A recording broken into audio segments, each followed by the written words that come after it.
Hello po mga kapraps. Dito tayo ngayon sa isang property na for sale na matatagpuan natin dito sa bayan ng Magdalena, Laguna. Isa po itong farmland. Ang sukat po nito ay 1.8 hectares titulado. Tabi lang po ng kalsada.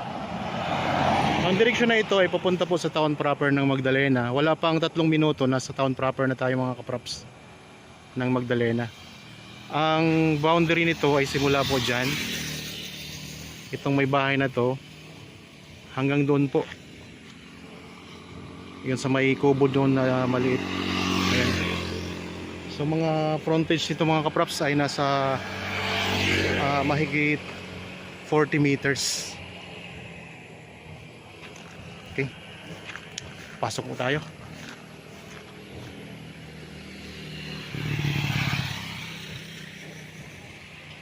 Yan yung frontage, oh. Ang daming mga tanim nito mga kapraps.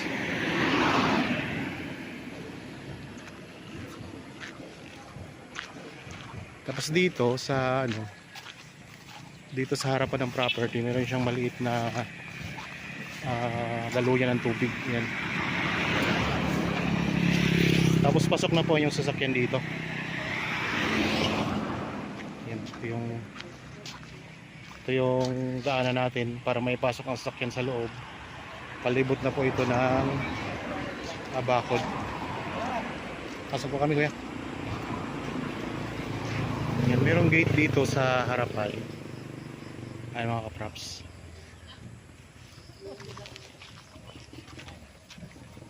Yan, bakod na po yan, oh. Dito sa harapan ng property may bakod na barbed wire. Mga poste ay semento. Tapos dito sementado na yung bakod naman. Ayan. Dito sa may gate sementado ang bakod niya. Tara, libutin natin to. Yan, semento po ang poste ng mga bakod. Naka barbed wire na po. Daming mga tanim mga kaprops, oh. Ganda. Ganda ng property na to.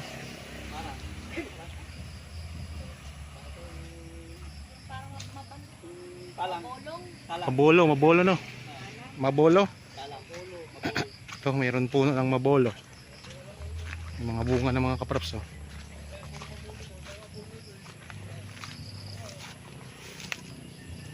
Nakakain ba to? Nakakain? Nakakain pala yung mga kapraps. Ang ganda.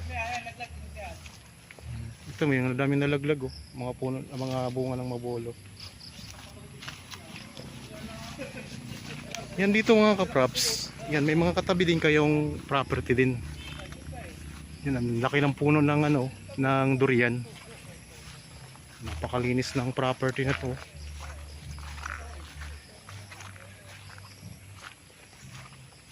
May rambutan, mangga, mga durian, mabolo. Ganda siya. 1.8 hectares ito. Yan, may mga rambutan din.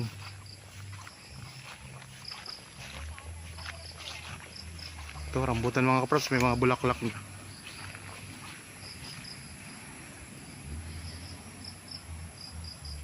May puno ng balimbing. Dami mga bunga. Yung mga dito. May mga bunga na rin yung mga lansones. Tapos ito yung puno ng balimbing mga props.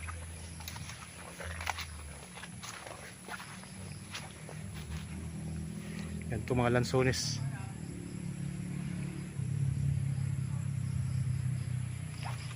Libutin natin to. Samahan nyo po ako sa pag-iikot. Habang kayo po ay nagre-relax at nagpapahinga dyan sa inyong kanya-kanyang pamamahay, samahan po ako ninyo sa pag-iikot dito sa property mga kaprops. Medyo malawak-lawak ito kasi 1.8 hectares.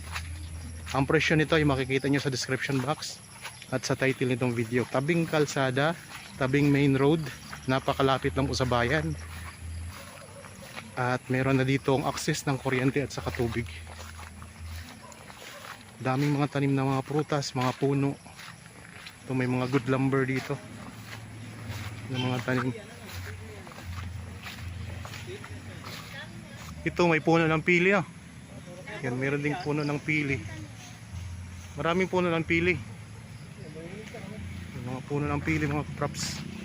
So hindi lang po sa Bicol may pili, dito sa Magdalena may pili din mga kapraps. May puno ng kaimito, may puno ng sampalok. Dito may bakod na semento na.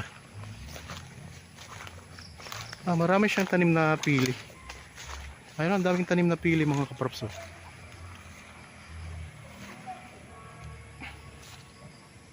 Ang ganda, no? Ikot ko lang ang camera mga kaprops. Daming mga tanim niya.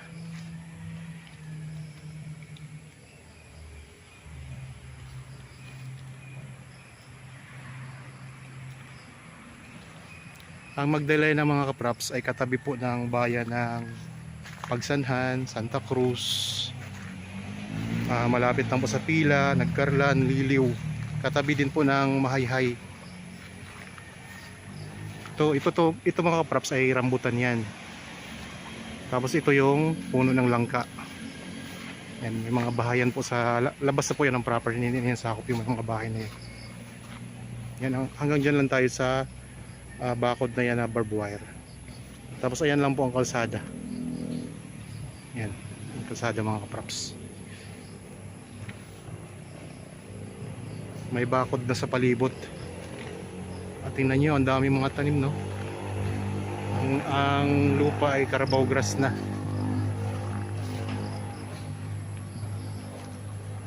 May mga kaimito dito.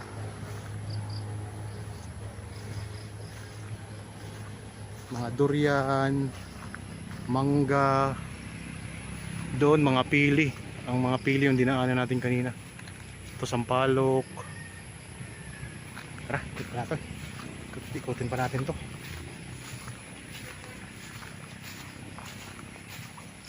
Meron yatang ilog dito o sapa sa habad ng likuran mga kapraps. Tingnan natin. Dito mga native ang mga lansones sa may bandang likuran. May mga niyog din pala. Tapos mga rambutan, dami ng bunga ng rambutan. Malapit na tayo mag-ani ng rambutan dito.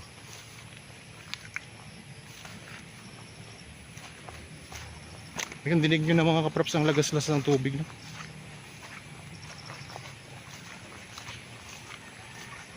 May mga kawayan, no? May mga tanim na kawayan sa gilid.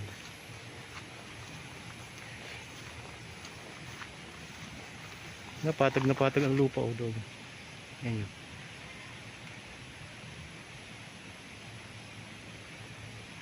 Dito tayo sa may ilog. Ay, hanap tayo mga dadaanan mga kapraps pag ng ilog para makita natin.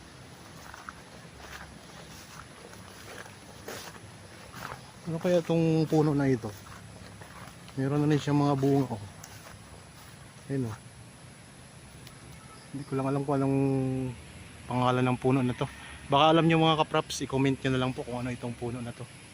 Ayan ang mga bunga niya. Ayan ang puno niya, oh. Tara. Ito mga rambutan ito, lagi ko na ito nakikita. Mga rambutan, ang dami. Yan, may mga bulaklak na rin yan.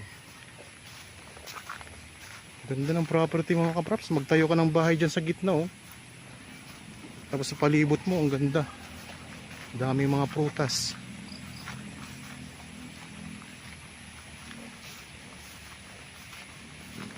Ito mga pili, ang dami mga pili dito.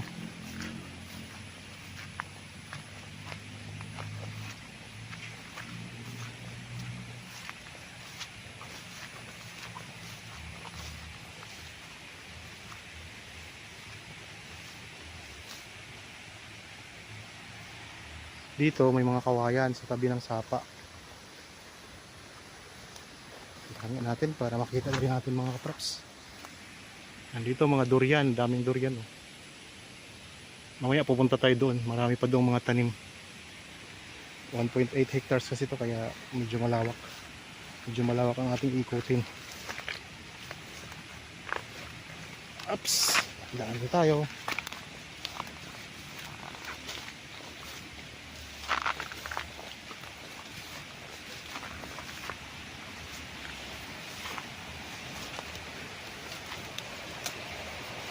Ayun mga kapraps, meron palang ilog pala to dito sa dulo, sa ano, likuran, kaso lang hindi natin mapuntahan talaga. Yan, medyo malalim na po kasi to dito mga kapraps, oh. Pero may ilog siya. Ayun, ang lakas ng tunog ng tubig ng lagaslas, oh. Ayun, oh. Ilog siya mga kapraps. Dinadaan ng tubig. Malalim siya, elevated yung property mula doon sa ilog o sa sapa. Okay, balik tayo dito sa property.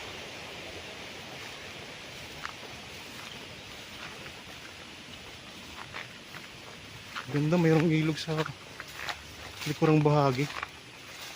Pinakalikurang bahagi na yun. Ang korte ng lupa ay nakakorting parang L siya. Yan dito, ang daming mga rambutan dito mga kapraps. Meron ding ibang mga prutas dito.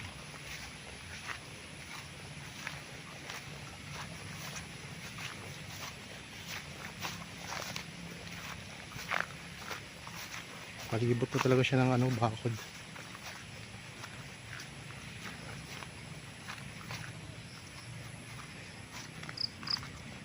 Ganda to. Yan, dito tayo sa may bandang gilid. Ikot ko lang ulit ang camera kasi maganda ang spot na ito.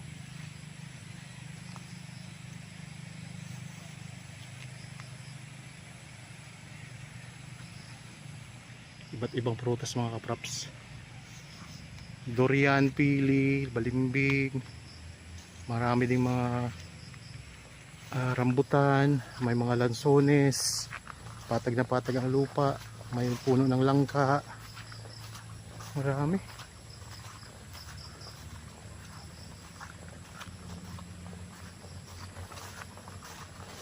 Dito sa part na ito, hindi siya ganoon kadaming puno. Dito pwede kayong maglagay dito niya yung rest house, oh. Wala na kayong alis na puno mga kaprops.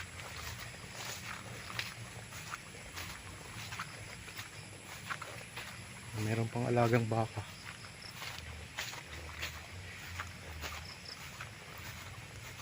Magandang property. Tabing kalsada pa. Ito siguro ang daanan papunta sa ilog.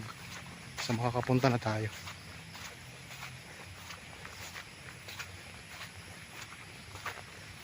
Dito meron din silang ginawa ditong daanan ng tubig, ayun.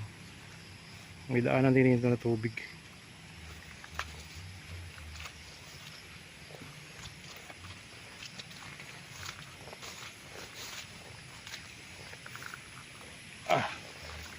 Maulan kasi kaya medyo putik-putik tayo. Yan, sako pa po ito ng property mga kaprops, ha. Yan, dami mga durian dito. May mga bunga na rin ng durian na sa taas mga kaprops. Yan, dito tanaw natin ang ilog.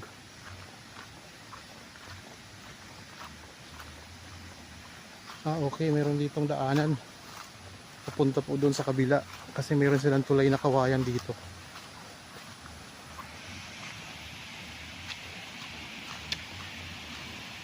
Di ko kayo i-disappoint. Ipakita ko sa inyo ang ano na to, ilog na to.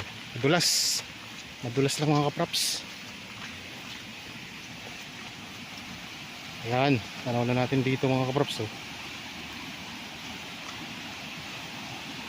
Ayan.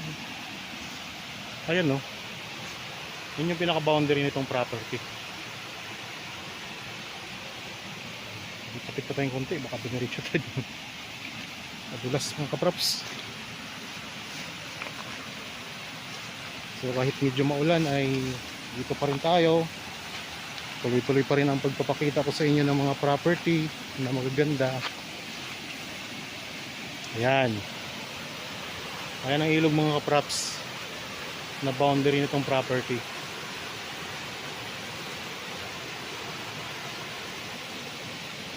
Meron ditong kulay na kawayan para makatawid doon sa kabila.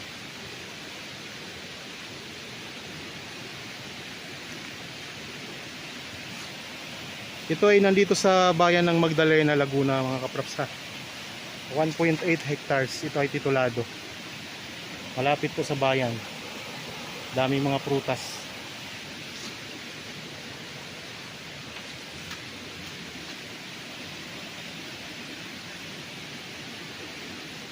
Ito yung pinaka boundary. Sa likuran na tayo ng lupa. Yan, ang agos ng tubig ay pupunta doon. Ayun. Zoom natin. Yan. Malakas po ang agos ng tubig. At elevated po ang property mula dyan sa ilog mga kapraps. Kaya walang problema, hindi tayo binabaha dito. Tara, balik na tayo.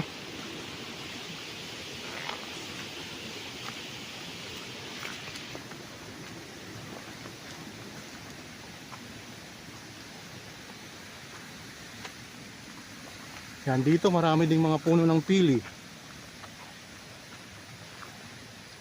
Yung nabibili natin sa Bicol.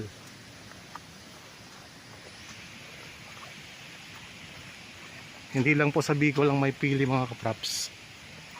Meron din dito sa Magdalena. Kung gusto niyo ng kawayan, pwede kayong kumuha dito pang gawa ng kubo.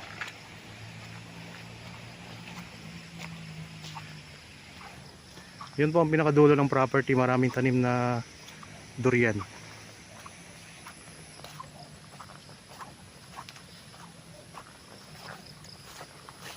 Pwede pa kayo dito mag-alaga ng mga alagaing hayop. Kambing, kalabaw, baka.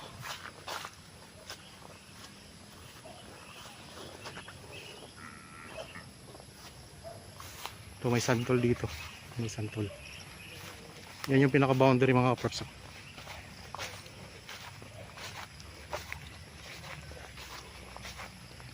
Yan, boundary na yan. Ito maraming mga durian dyan. Daming durian. Yan, puro durian po yan. Nakikita nyo. Dito naman, yan mga pili naman po. Yan mga pili naman po dito. Dito may santol.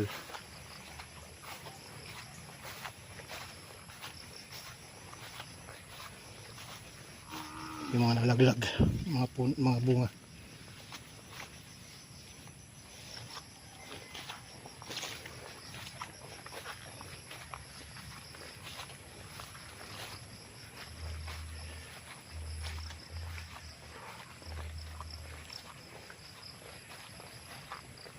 Yan, may puno ng langka. Tas pili, langka.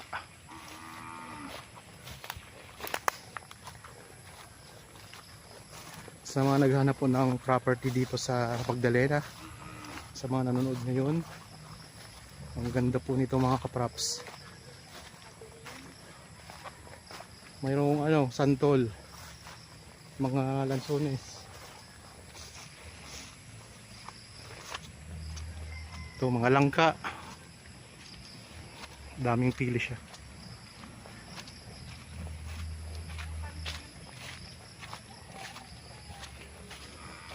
Ito, mga pili yan mga kapraps.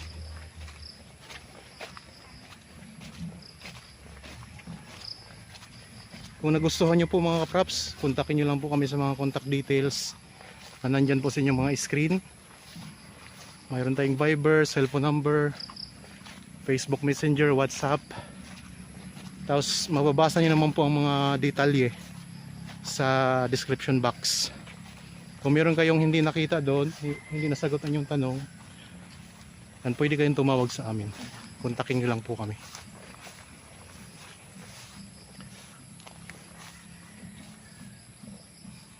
Yan, nandito na tayo ulit sa may bungad ng property mga kapraps. Yun yung kalsada. May mga tanim na mga puno ng mabulo sa bungad. Tapos ito mga pili naman yan. Ganda mga kapraps ng property na to. Sana magkakapera din ako. Ako nang bibili nito. Magkaroon ako ng malaking pera. May mangga din pala dito sa unahan. Yan, ikot natin ulit ang camera.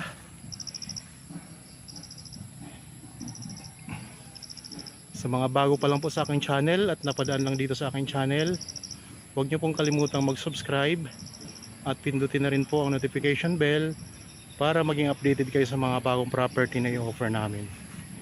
Maraming salamat po. Lagi tayong mag-iingat at God bless po sa ating lahat mga kapraps.